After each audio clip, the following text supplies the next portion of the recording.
의대 증원 절차를 계속 진행하라는 법원의 결정에 대해 의료계가 비판의 목소리를 냈습니다.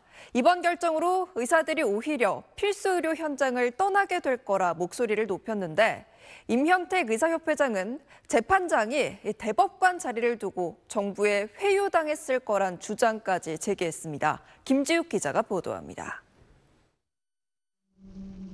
의료계는 법원 결정 하루 만에 증원 절차 집행정지를 대법원에서 다시 판단해달라고 재항고했습니다. 증원 관련 회의록, 회의 자료를 제대로 제출하지 않았는데 정부의 손을 들어준 고등법원의 결정을 인정할 수 없다는 이유를 내세웠습니다. 대신 의대생들의 소송 자격과 학습권 침해 등을 인정받은 건 높게 평가했습니다.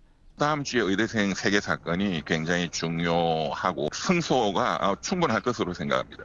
의사단체들은 한 목소리로 비판에 가세했습니다. 의사협회와 의대교수협의회, 대한의학회는 공동 성명서를 내고 법원의 결정으로 필수 의료에 종사할 학생과 전공의, 교수들이 현장을 떠나게 될 것이라고 비난했습니다. 특히 임현택 의사협회 회장은 고등법원 재판장이 대법관 자리를 두고 정부에 회유를 당했다는 주장을 공개적으로 제기해 빈축을 샀습니다. 이분이 이제 제대로 된 판단을 처음부터 할 생각이 있었나, 자신의 이익을 어느 부분에서 챙기려고 했던 게 아닌가, 그런 의심을 할 수밖에 없는 거죠. 하지만 병원 현장을 떠난 당사자들인 전공의들은 의료계 성명서에 참여하지도 별도 입장을 내지도 않았습니다. 단체로 병원을 떠난 지 석 달이 가까워지는 동안 증원 계획 전면 백지화 등을 요구하고 있는 전공의들에게 정부는 빠른 복귀를 호소했습니다. 특히 내년도 전문의 시험을 앞둔 전공의들에겐 이탈 후 3개월이 되는 오는 20일 전에 현장으로 복귀하라고 강조했습니다.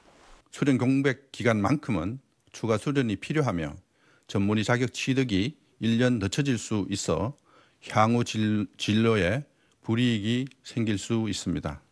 다만 부득이한 사유로 휴가 휴직을 한 경우엔 수련병원에 필요한 조치를 취하라고 해 복귀 전공의를 배려하겠다는 여지도 남겼습니다. 정부는 의대 정원 증원을 교육 여건 개선의 기회로 삼겠다며 의대교육 선진화 전담팀에 의료계가 동참해달라고 당부했습니다. SBS 김지욱입니다.